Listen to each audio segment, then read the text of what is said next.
We have 146 people registered for this event, so that's really exciting. I'm going to go over the agenda here in a second. All right, so why we're here today is uncovering the harms of radioactive leachate. Here are some of the groups that are participating today. We've been meeting for, I don't know, maybe since March or April. We've been meeting as a group to talk about the report that came out, the radioactive landfill leachate report that came out earlier this year from DEP. We're going to talk about who's presenting today. So I'm your MC, Jillian Graber. I'm the Executive Director of Protect PT. We're also going to hear from Tom Schuster. We're going to hear from Dr. Marcia Albo. And we're also going to talk to Dr. John Stolz. I'll do a formal introduction to everybody in a couple minutes before they speak. Here's some ground rules. Go ahead and write down your questions or put them in the chat. Thank you to Charlie from Earthworks. He's going to be helping out as well as Tony from from PSRPA. They're going to be helping administer the chat today and writing all your questions in the chat. So go ahead and put some your questions there. And then we'll have a running document of all those questions and we'll answer them all. And then anything we can't answer tonight, we'll get together, formulate answers, and then I'll send them out by email. So this is not the end of the conversation. This is the beginning. So please engage respectfully with each other and with our time together. People may have differing opinions, but we want to make sure that everyone has a chance to speak, and especially during Q&A with clarifying questions. And everyone that registered will receive a follow-up email with this information afterwards. All right, so here's our agenda. Why we're here, some background on the leachate report, what you need to know about the science behind the leachate report, what potential health concerns might residents have, what are the issues with the report, and what you can do. All right, so why are we here? So this is a quick timeline of everything that's happened with this topic. So the oil and gas industry and the US government has known about the contents of radioactivity and uranium in the shale layer since 1960. A report of the U.S. Department of the Interior on behalf of the U.S. Atomic Energy Commission published a paper in 1960 about the black shale containing uranium in more uranium than other sedentary rocks. And then in 2015, there was a TNORM report that came out. DEP commissioned this study that analyzed naturally occurring radioactive materials in oil and gas development. The study outlined recommendations for further study, and it concluded that there is little harm to workers and the public from radiation exposure. That sounds really familiar. But then in 1916, they revised the report. And it corrected a lot of the errors, inconsistent use of significant figures and typos. But in addition, DEP published an appendix that contained non-real radiological data generated, and this was not within the scope of the study. So I think they made an attempt to correct some of the mistakes, but ultimately the report fell short. And then in 2019, landfills started really seeing problems come to a head. They had problems for a while, but this is where we saw, in particular in our neck of the woods, the Westmoreland Sanitary Landfill started having some major issues with their leachate.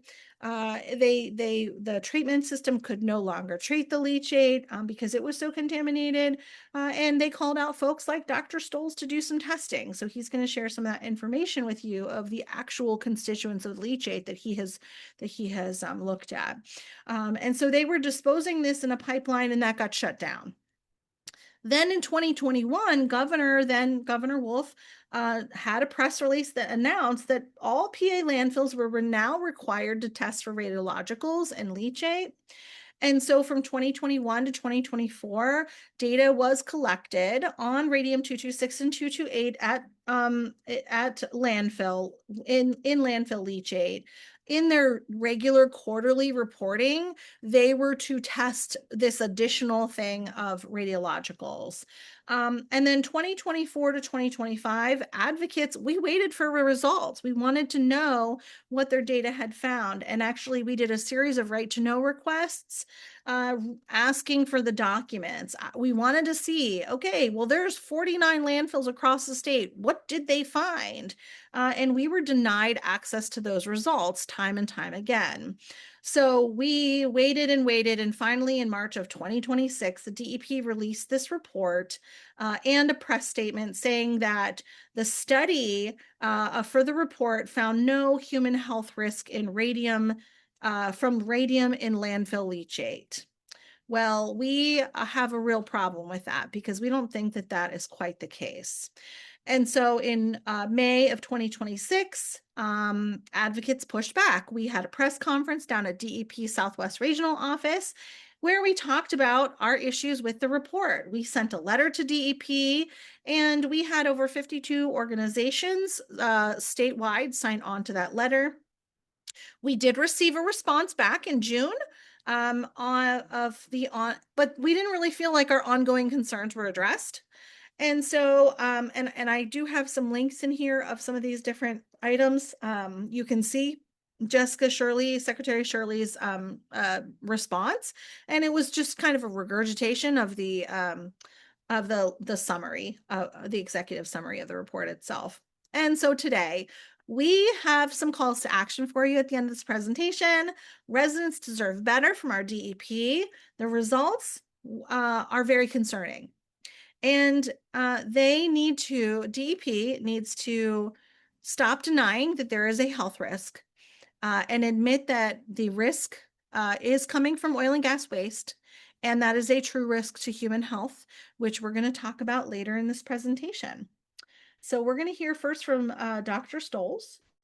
And Dr. Stoles is the professor emeritus at Duquesne University in the Department of Biological Sciences and Department of Civil and Environmental Engineering and Sciences at Duquesne. An environmental microbiologist, he has investigated water contamination from gas drilling and co-authored, edited books, a book in environmental impacts from the development of unconventional oil and gas reserves with Cambridge University Press. So go ahead, Dr. Stoles. Okay, thank you very much, Jillian. Good evening, everybody. So I'm going to try and cover a few things as quickly as possible in my allotted time. This first slide kind of summarizes what the situation is, and I call it the energy-water nexus. The development of Marcellus Shale in southwest Pennsylvania has generated concerns about its impact on drinking water sources in private and public. Early on, the companies were allowed to bring their produced wastewater or brine directly to public wastewater treatment plants, or we call them POTWs. Problem was, it was only being diluted and discharged into our rivers and streams. Soon, downstream public water companies were having difficulty with the quality of their water. This contaminated water from fracking was causing problems with the chlorination process. So in 2015, this practice was stopped, but it didn't go away. It turns out the companies were allowed to bring their waste, both solid and liquids, to sanitary landfills. The Resource Conservation and Recovery Act of 1976, in fact, defined oil and gas waste as non-hazardous. While there are some concern, folks figured out that there'd be enough dilution, and again, it wasn't a problem. However, we now know that this waste has high concentrations of salts and heavy metals, but is also radioactive. So, again, to give a little background, the next slide. This slide has a little bit of information about radioactivity. The top shows the three different types. Essentially, there are three: alpha, beta, and gamma. Alpha and beta are particles and can be easily stopped by paper or skin. Gamma radiation has more energy and can only be stopped by lead or thick concrete. Another consideration is half-life. That's the time it takes a radioactive element to decay. Radium-222, for example, you might have it in your home, is 3.8 days. So if you start with 10 picocuries, it will only be down to 5 picocuries after 3.8 days. Then 2.5 picocuries after another 3.8 days. So it takes a long time for that radioactivity to finally dissipate. Different isotopes also have different half-lives. Uranium 238 has a half-life of 4.5 billion years. Radium 226 is 1600 years. Radium 228 is 5.75 years. Lastly, we have to talk about parents and daughters. So this is what I'm talking about. So this is the decay chain for uranium 238 and the decay chain for thorium 232. So in this case, uranium and thorium are the parents, and what they decay to are their daughters. And you can see that a number of their daughters not only are different elements, because as the radioactive element decays, it gets lighter and lighter and lighter in weight, and it becomes different elements. But some of these elements are also radioactive. Okay. So uranium 238 eventually decays to radium 226, and thorium 232 is where radium 228 comes from. The other important point is that radium 226 decays to radium 222 and subsequently other radioactive elements. This is basically a report that was done and published by a group out in Iowa back in 2014, where they took some and analyzed the wastewater from a Marcellus well and discovered that if you sealed it up and let it sit for 2 weeks, it would be 5 times as hot as what you started with because of the buildup of the radioactive daughter products. So it's not just a question of measuring one particular radioactive element. You have to know the whole suite and understand that as this, for example, the radium 226, which is our primary concern, starts decaying to the other breakdown and other isotopes, that material is going to get hotter and hotter and hotter because um, of the other daughters. And I'll give you another example. I did some work on a de-icer product that was made from oil brine called Aqua Salina. And occasionally I would take out my alpha spectrometer and measure the production of radium, of radon 222 in the headspace. So that little container, that several liter container of de-icer had a bit of radium 226 in it, but over time it also generated a bunch of other radioactive elements. Okay, so lastly, if we go to the next one, is the data from the Rostraver landfill. Now, I've been working with a fellow who lives a mile away from the landfill for several years. But our breakthrough happened in the spring of 2019 when I got a call from the manager of the Bell Vernon wastewater treatment plant who wanted me to test his wastewater and to see what was going on because everything was very upset. And I said, well, I'd love to get a sample of that leachate that you were treating. And sure enough, we were able to get samples, and that the results of that, that's actually leachate. That's a picture of a container of leachate from the Westmoreland landfill. It doesn't look like leachate. It doesn't look like the wastewater from dirty nappies. Okay, you can see that at the surface there's a nice layer of oil and of oily substance. But more importantly, we were able to measure and see that they had high chlorides, they had bromides, which is another story, but more significantly, 370 picocuries per liter of total radium. Doesn't seem like much, and in fact, the DEP doesn't think that's much. But this leachate was being pumped down to this little wastewater treatment plant anywhere from 100 to 300,000 gallons per day. And you have to realize that there's 3.8 liters in a gallon, so you can do the math. And of course, the sample that I got of the wastewater coming out of the discharge of the waste treatment plant is shown in the upper left-hand corner, and you can see that there's chloride, bromide, and radioactivity, and that's going into the Monongahela River. And 2 miles down from the Monongahela River is the Clairton Public Water Authority, and that, as you saw in that original picture. Well, the good news was that after a couple of restraining orders to stop the flow of leachate to that poor little wastewater treatment plant, things returned back to normal. So if we go to the last slide of mine, oh, not yet. Okay, so the last thing was that I had a student go around and do some file reviews and whatnot. And the fact is that we found, or getting back to the topic of the evening, our study published in 2023 not only showed that the toxic waste was not being properly tracked across the tri-state area, so we really have no clue how much of this drilling waste has made it to our landfills, but that the sediments downstream of the POTWs that are treating the leachate from these landfills is hotter than upstream. So we know that there's a problem there. So now I will end with the map from Frac Tracker showing the location and relative amounts of the waste, and I'll pass it back to Jillian. Thank you for your time. All right. Thank you, Dr. Stolz. And yeah, thank you to Frac Tracker for this map. And you can see there's a key down below. This will be on the slideshow presentation when we email it out.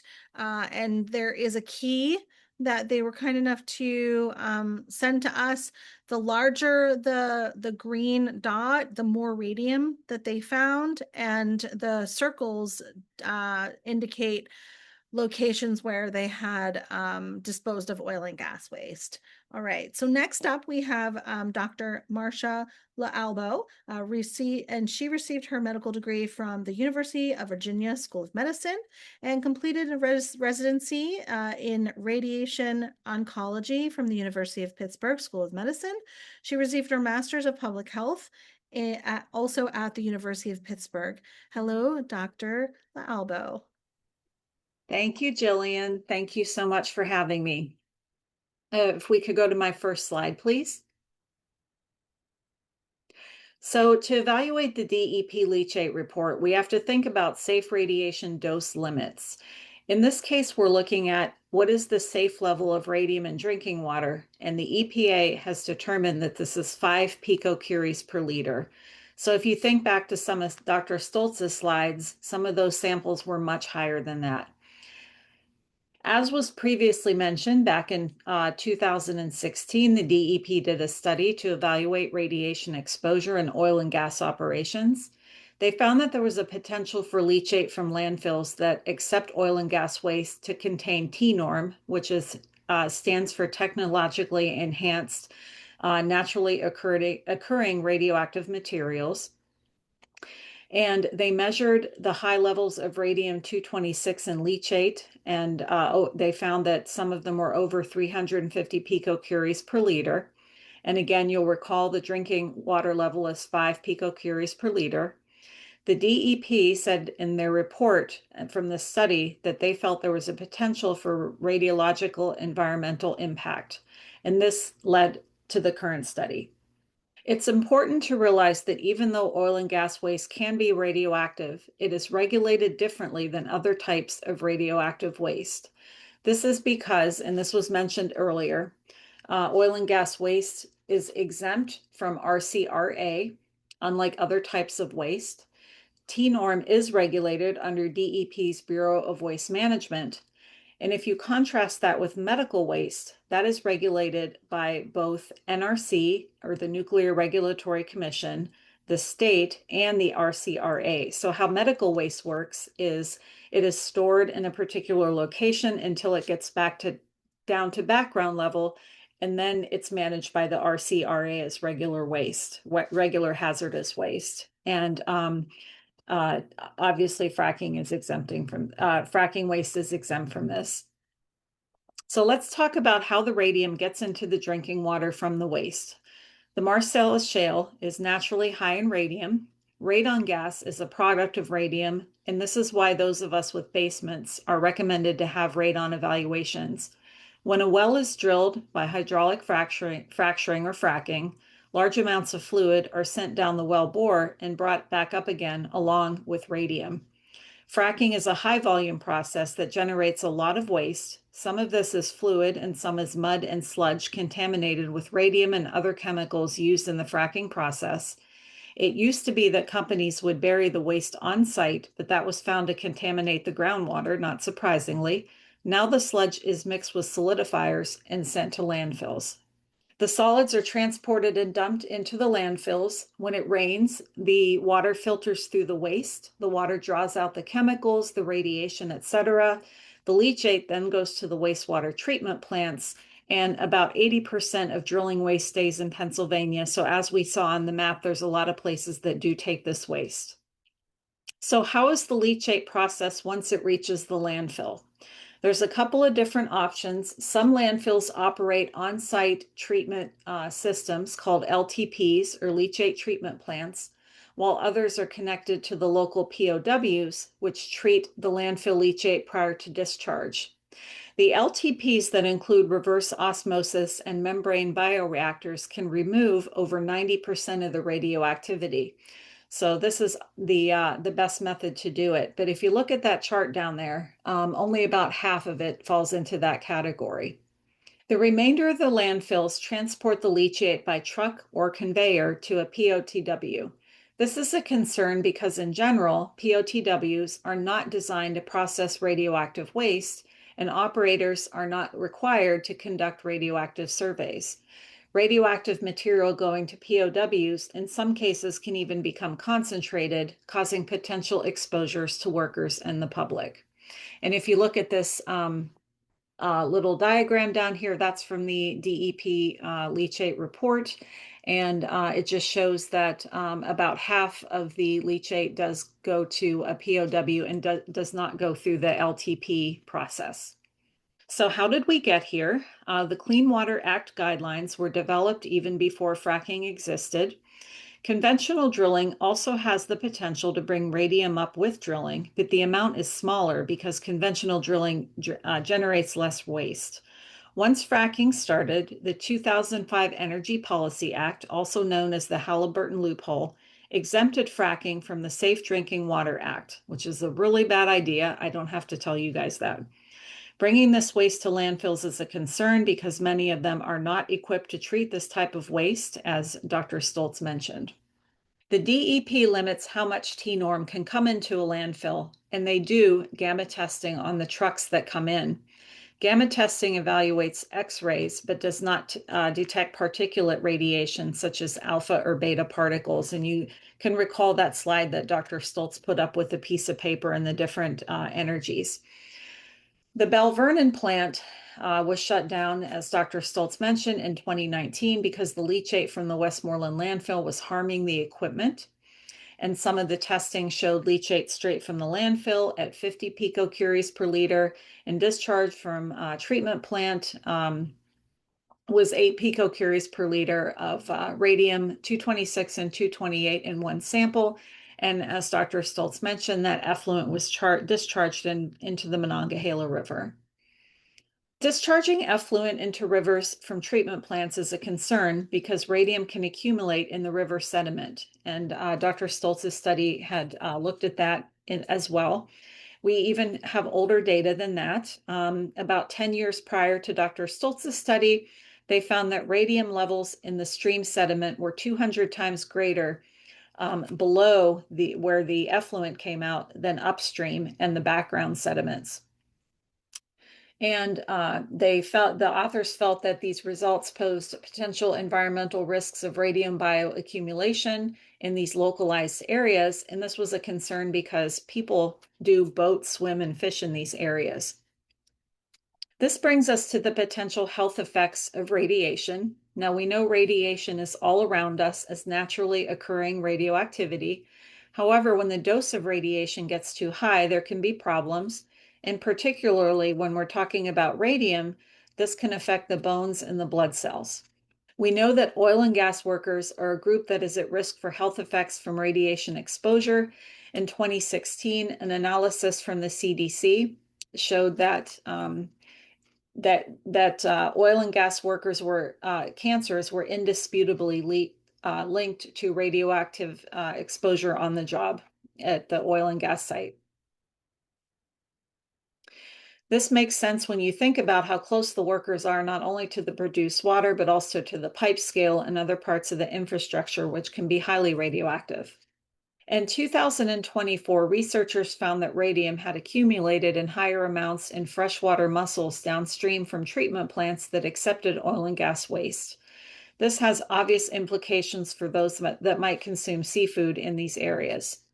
We also don't know the health risk of ingesting downstream products of radium. As Dr. Stoltz mentioned, there are daughter products such as lead, thallium, and polonium that we have to be concerned about, but we have little to no data. One concern that I think is a big one with the new DEP report is they didn't test the discharge coming out of the POWs and LTPs. So the report assumes that the processing dilutes the radioactivity to proper levels for drinking water, but they didn't test it. In 2016, EPA prohibited discharges of wastewater pollutants from onshore unconventional oil and gas extraction facilities to POTWs, as we heard earlier. One could reasonably argue that leachate, which is sometimes highly radioactive, should also not be charged to a POTW without more vigorous testing. And my final critique of the report is this is essentially a technical report written by engineers, bureaucrats, and lawyers. There was an environmental toxicologist, but no public health expert and no physician. That is the end of my portion. Thank you. All right. Thank you, Marcia. The next speaker we have is Tom Schuster. He is the director of the Sierra Club Pennsylvania chapter since 2022. He began working at the Sierra Club over 14 years ago to hold dirty energy accountable for its pollution and accelerates its transition to a clean, renewable energy economy. He is a Master's of Energy and Environmental Policy from the University of Delaware, and he also worked as a municipal sustainability officer and regional land use and transportation planner. Thank you, Jillian. And thank you to our prior speakers. I have to admit, I think, the least qualified person on the panel tonight. I am not a doctor of any kind, but I will be summarizing some of the concerns and flaws that we have in the report from a more lay perspective. The three main things are really what is the threshold that DEP is using to determine whether something is a problem or not. Are they doing the testing correctly? We have some significant concerns about that. And then, as Marcia mentioned, there was really kind of a baseless claim of no risk. Okay, so the when this report was issued, it contained statements related to what they called a conservative threshold of 600 picocuries per liter that they considered to be problematic. They included a table that said that all of the average annual concentrations of the samples were below this threshold. But we got to understand what this threshold actually is. So this applies to untreated wastewater from facilities that the Nuclear Regulatory Commission licenses to use radioactive material. That is a direct quote from the executive summary of the report. I have a picture in here of an example facility that is regulated by the Nuclear Regulatory Commission. This is not a municipal landfill. This is a large nuclear reactor. They are subject to all kinds of other regulations in the same chapter of federal regulations that include lots and lots of testing that landfills do not have to do. Landfills are not licensed in any way by the NRC or subject to the regulations. If you look at the context of where this 600 picocurie limit comes from, there are other conditions that are not satisfied. So for one thing, there are annual limits for total mass of material that can be received, or total radioactivity that can be received, not concentration of radioactivity. Those are ignored. There are provisions about having to take into account all of the radionuclides, all of the daughter products that were mentioned previously, and then essentially totaling the radiation. So if there are other things present, like downstream decay products or even upstream decay products like uranium, that reduces that 600 picocuries to something less. That was not accounted for. And there were actually samples that did exceed the threshold, because what they did was they averaged over time, but we don't know why only some of the samples exceeded it, and others did not. And the bottom line here is that sewage treatment plants don't remove these elements; they simply dilute them. And just to kind of put a finer point on what Marcia said about the fact that direct discharge of this stuff to sewage treatment plants was banned. Think about what it means to actually take stuff that's really dirty, filter it through a landfill first, and then send it to the same place. Getting into testing problems. So they ran a couple of different types of tests here. One of them was to essentially use to kind of make the claim, or at least infer, that this stuff had a low enough concentration of radium that it would actually be allowed in drinking water. And that is very misleading. The test that they used, the EPA Nano 3 test, assumes that the water that is being tested is fairly clean, that is potentially drinkable. These are samples that were taken of leachate that is destined for a wastewater treatment plant and tested. You can see that this is not water that anyone would want to drink. And the problem is, and it's been demonstrated, that contamination from oil and gas waste does interfere with the results of the test. It masks radium, and in some cases you may actually detect less than 1% of what's actually there. So running this test, I think it was intended to give people kind of a sense of security, but it's really an inappropriate test for the water that is at play here. This is a scientific paper that really gets into a lot of the details on what is actually happening with this test, how the radium is masked, and if folks have more questions about that, Dr. Stoltz is certainly a much better person than I am to answer them.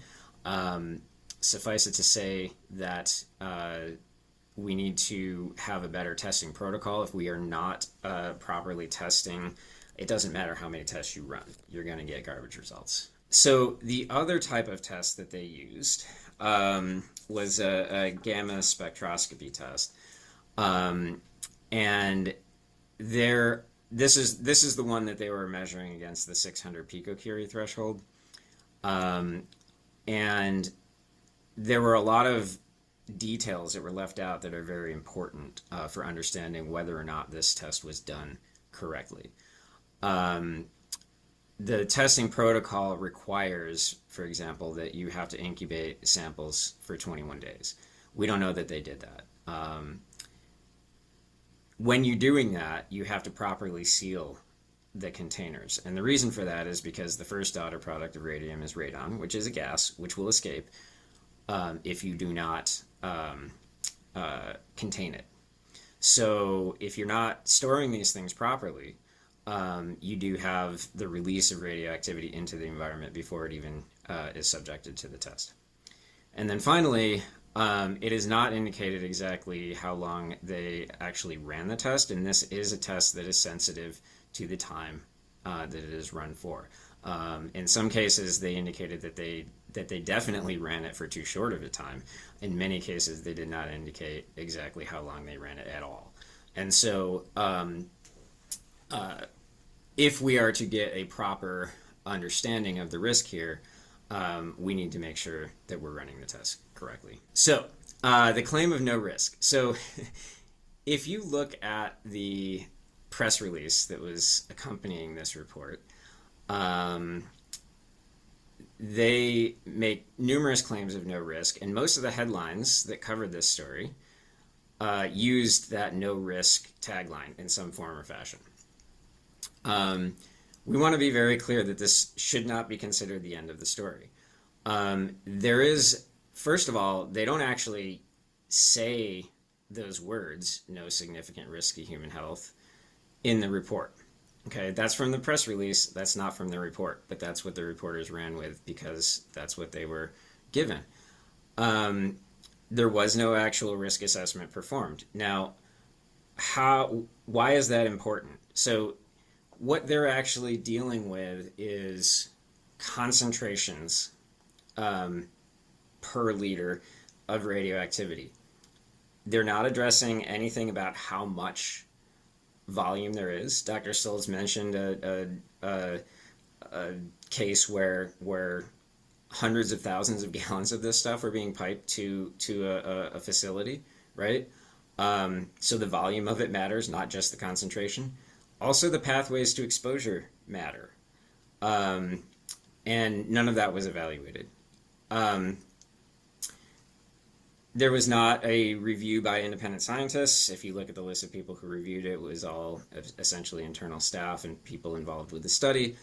And then DEP does acknowledge that more sampling is necessary, right? And that that is one thing that we do agree with in this, but we do again need to make sure that it is being done properly, and so that's why we're trying so hard to follow up with DEP. And then finally, the concept of concentration versus deposition over time. There are different standards for what's an acceptable concentration of radium in effluent in the NRC regulations. If you're going to inject it into the ground, it's 60 picocuries per liter. If you're going to discharge it after treatment, it's 60 picocuries per liter on the back end, which is not what they tested. The 600 picocuries is a number that only means something in the context of how much is going to ultimately get into the environment and how much is coming out of your landfill in the first place. And if you are releasing, for example, 1 liter of leachate that has 600 picocuries of radiation in it, that's going to have the same amount of radiation as if you're releasing 10 liters that each have 60 picocuries, right? So we need to look at what the total amount of the radiation load is, and we also have to look at how quickly that is falling out of the effluent, being deposited in the sediment, accumulating in the sediment, which some of our studies are showing that it is definitely accumulating. And the longer we do this, the more it will accumulate over time. So because of the long half-life and the heaviness of the molecules, so of the atoms. So bottom line is, this does not put the issue to bed. We really need to hold DEP accountable. We need to hold the facilities accountable. We have to have actual ongoing limits and testing and enforce them. And I believe that is the end of my slides. All right. Thank you so much, Tom. And so to end the presentation, we're going to have Seth Sherman, staff attorney for Center for Coalfield Justice, doing some calls to action, and then we're going to jump into Q&A.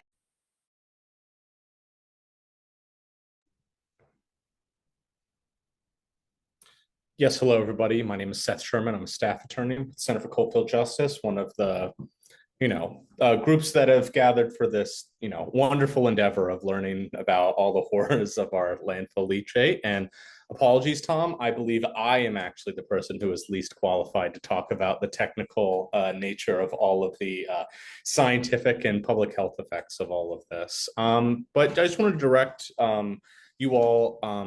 There's a lot of information. It's sometimes hard to digest, but when it comes to something kind of as community and as important to our communities as this and everything, there's going to be lots there's lots of more information. There's always more to learn about. So I just wanted to point to a few of us, Protect PT, myself with Center for Coalfield Justice, and then Dr. Stolz with Sierra Club. over the last few weeks and months have wrote some blogs detailing all of more about the leachate report, how it's the kind of issues with it, concerns of impacting our community and stuff like that. And kind of like a core issue that we've been dealing with isn't just the failures of the report. It isn't just the lack of scientific veracity or complete absence of any sort of meaningful risk assessment that was done with this. There's also a huge concern about kind of the completely non-scientific framing that DEP has put forth with this report. As Tom mentioned, that whole statement of no risk to human health is found nowhere within even the kind of, sparsely scientific report. And so because of that, we really want to try to put some pressure on DEP because it appears that they are doing everything within their power to kind of sweep this under the rug, or pretend, or at the very least pretend it's not nearly as serious as even their own flawed data suggests. And so one of the calls to action that we mainly have for all your participants here today is if you can scan that QR code, that is going to bring you to an advocacy letter that is sent to Jessica Shirley, who is the head of the DEP, and Sean Gimbel, who is the head of the radiation division of the Bureau of Waste Management within the DEP. And it details a lot. And within that, there's kind of a template that all of you guys can look through. It'll have a lot of the core information that's talked about, a lot of our concerns and stuff like that. But we really want you guys to like make this your own and use this as like a jumping off point and everything, especially if you're a resident who lives near any of those list of 49 landfills that we listed in that map and everything. If you could talk about, or as we're seeing more likely, if you fish, live, recreate in the streams that are right downstream from these. I mean, that's one of the, besides the radioactivity, another thing that unifies so many of these facilities is that the treatment plants that all of their leachate go to a stream, which is either right at where a bunch of people recreate or is immediately upstream of places where do. So if you're an avid outdoorsman, if you're a hunter, if you're a fisher, if you live anywhere near these facilities or any of our wonderful rivers, that is the exact kind of thing that we want DEP to make sure that they're considering, or at least make it harder for them to ignore as we go through this. But as for that, I just want to go into some of the questions that have popped up during this and direct it towards either the panel or towards any of our speakers if they think it was best. Anyone in chat, feel free to keep filtering them in now. So we'll start with this one. There's a question about some of the, I believe Dr. Stoles, you were talking about some of the products that have been created through some of this wastewater that eventually infect some of this leachate. And so one commenter asks if Aqua Salina is still a viable product that is sold and is still available and is sold everywhere. Well, the good news is that no, Aqua Salina is no longer available at your Lowe's, but there's still legislation, and mostly in Ohio, because it's an Ohio product. But there are other companies and there are other products out there. I think Seneca makes a product which is also a de-icer. Again, they're trying to, the combination of things like even using conventional brine for road treatment. It's still happening in this state. So again, it's something that even though there's technically a moratorium on it, it's happening. So it's the fact that this waste, whether it's the waste itself or a product made from this waste, they have the similar characteristics. And we just have to be aware that there are legislators who are trying to get laws passed that will allow the regulatory, laxness on this to allow these products to be used in as de-icers and road treatments for dust control. Thank you, Dr. Stoles. Our next question, this is to the panelists and stuff like all of you. This is directed towards all of you, but you can delegate as you seem best. There's just a general suggestion of, since there was a complete absence in evaluation of the risk assessment within this report, what would be kind of the parameters, methodologies, whatever that you think would be most appropriate in a kind of study which would characterize the risk of this kind of exposure? Well, I'll leap in first. First and foremost, there has to be a proper vetting of how the samples are taken, how the samples are processed, how they're actually measured, and making sure that when um, things are flagged. I mean, one of the things that surprised me in looking over what was considered the raw data in Appendix E, there were actually negative values generated by the readings, and yet through their calculations came up with a positive value for how much radium was in a sample. It boggles my mind. They had controls, in other words, lab blanks that were hotter than the samples.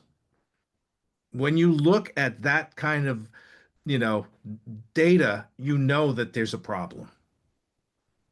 So getting the data vetted to begin with, making sure that it's high quality data.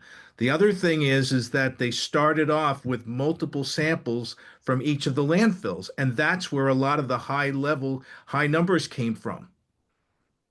But they disappeared after the second quarter. So somehow there was a winnowing of, or a selection of what leachate they were actually going to analyze from any given landfill.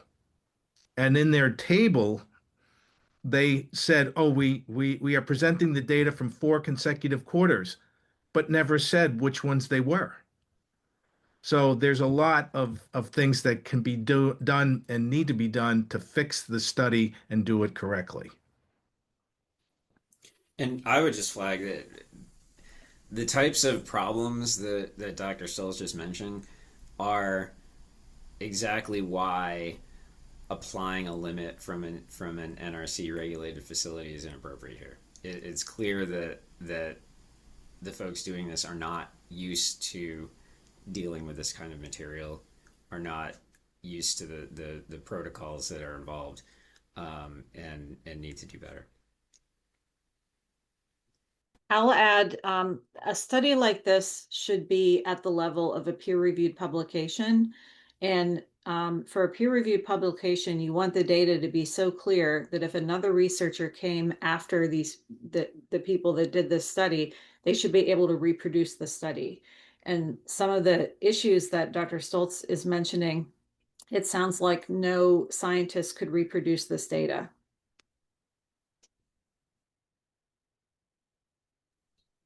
All right, thank you so much. The next one, another more technical question, is if one of the panelists could explain how it is that DEP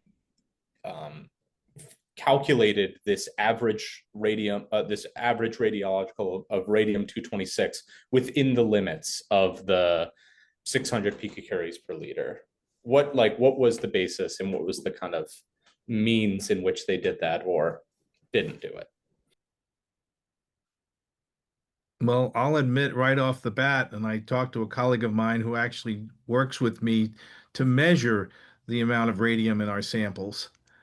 And we have no idea where they came up with their formulas for calculating total radium or any individual. It's baffling.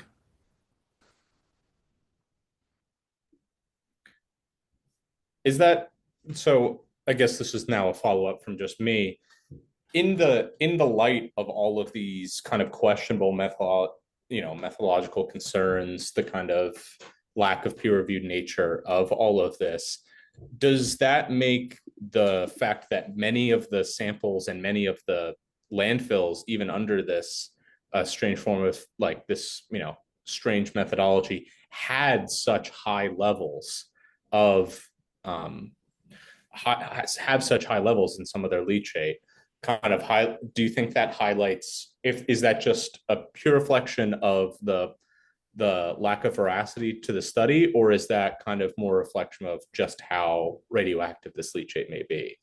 Well, there's two things there. The first one was, and this I think to me was the uh, issue that immediately sent up a red flag.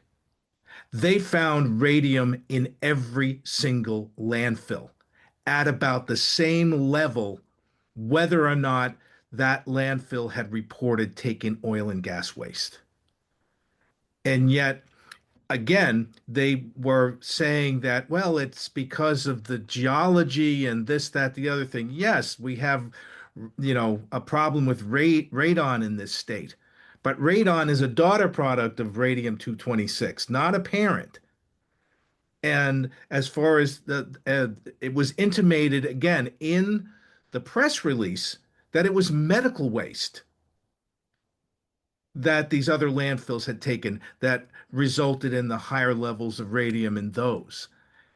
And I would go back again to looking at the raw data and the way in which the final numbers were generated and say that it was faulty math to begin with, and that there are there are going to be statistically significant differences between landfill leachate from landfills taking oil and gas waste and those who have not.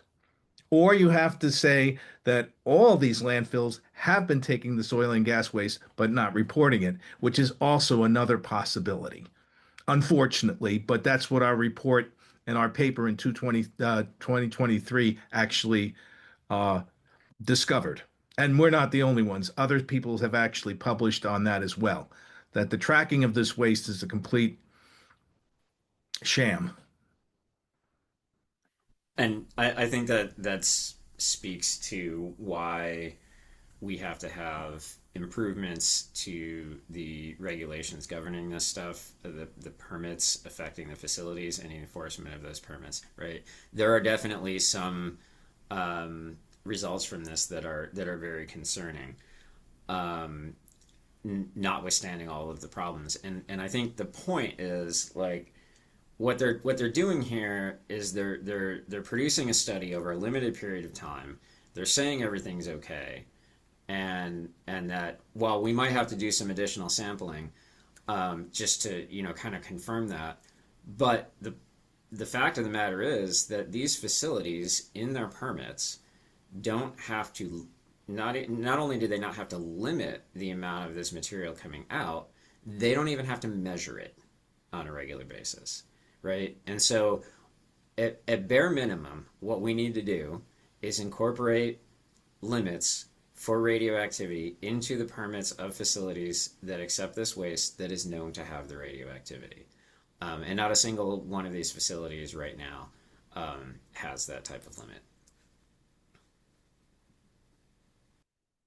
All right, thank you. The next question is concerning how these limit how these the kind of concerns of the applicability of these NRC limits. Someone asked, with this 600 picocurie limit, do we have to wait until there's some sort of large, nuclear disaster like at 3 Mile Island before there's enough regulatory or state, fervor to create a sort of peer-reviewed examination of this? I guess into the core of the question, what do you think is going to be necessary? What is it do you think it's going to take for DEP to start taking this way seriously from the perspective of radioactivity? Well, gosh, I hope they don't wait until it's gotten so bad that it's causing that level of problem. I mean, that's the whole point of why they exist, why regulation exists, is to prevent that from happening. And this is why I was harping on, the issue of concentration versus accumulation, right? Even if they found that, and we trusted that any given sample was not enough to harm you at any given time, this stuff is constantly being discharged. Okay, the half-life is 1,600 years for radium, right? It's not going away anytime soon. And and it does tend to, unlike some other types of radioactivity, like um, uh, tritium or deuterium, which is often associated with uh, nuclear power plant discharges, is a rather light element, relatively short half life, um, dissipates much more quickly into the environment. Radium does not, right? Radium sticks around for a long time. And when it's in your body, when it gets into your body through, ingestion or through, breaks in the skin or anything like that, it can linger for quite a long time. So we can't wait to let that happen, right? We have to address it on the front end.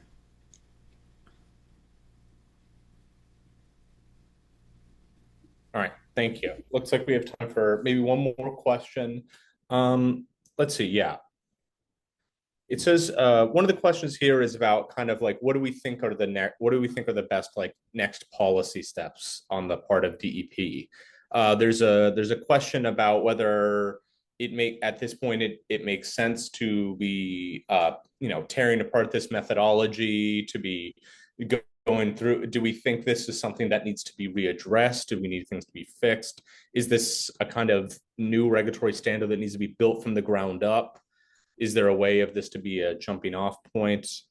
And do we think, and do we think and there's, similarly a follow-up question here about whether we think the DEP is currently best situated to actually be the ones to execute and delegate the duties of the regulation of the landfills and, oil and gas waste in which they have primacy over. Well, I think I could start by saying really quick that they have to acknowledge there's a problem first before they can figure out how to correct it. We were really hoping that this report would do that, and it didn't. It was a big disappointment. So that's what I would say. And I'm just going to chime in here. I see in the chat from Tracy, when landfills measured for radium quarterly between 2021 and 2024, was this data factored into the study? The reality is, and Jillian, you can back me up in this with your RTK, I don't think even though the governor had come out and said that they were going to be required to test for this now, it was put on hold because the DEP was doing this study.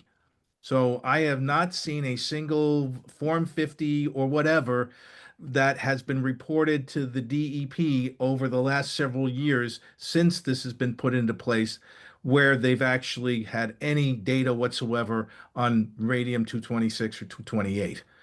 So we're under the impression right now that because of the DEP study, that the landfills were told to hold off on actually measuring until the study was done.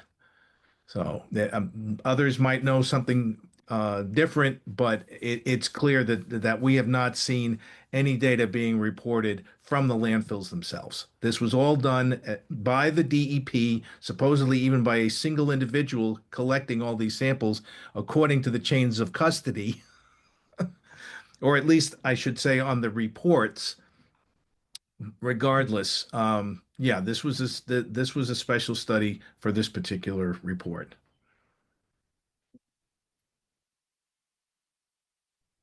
All right. Tom, did you have anything to add before we hop off tonight? Um, I would just emphasize that this report really provides it really raises more questions than it provides answers. I am hopeful that the DEP will be responsive to criticisms, will correct the mistakes, but what we need is not ongoing studies alone. What we need is permitting and enforcement. And to the question in the chat from Jane, aren't our legislators the ones to force the issue? I do think that there is a role for them to play there too if the DEP continues to kind of drag their feet on this issue. Yeah. Well, I want to thank everyone for joining us tonight. Please sign the advocacy letter. Tell the DEP how you feel about this issue. Join, keep in touch with us. There's some great blogs and readings about this. If you have questions, feel free to reach out to any of us. But I want to thank Halt the Harm Network for hosting us tonight. And I want to thank all of our panelists for their dedication to this subject. We've been working tirelessly trying to address these concerns with the DEP, trying to address these concerns and bring them to the public so the public knows about them.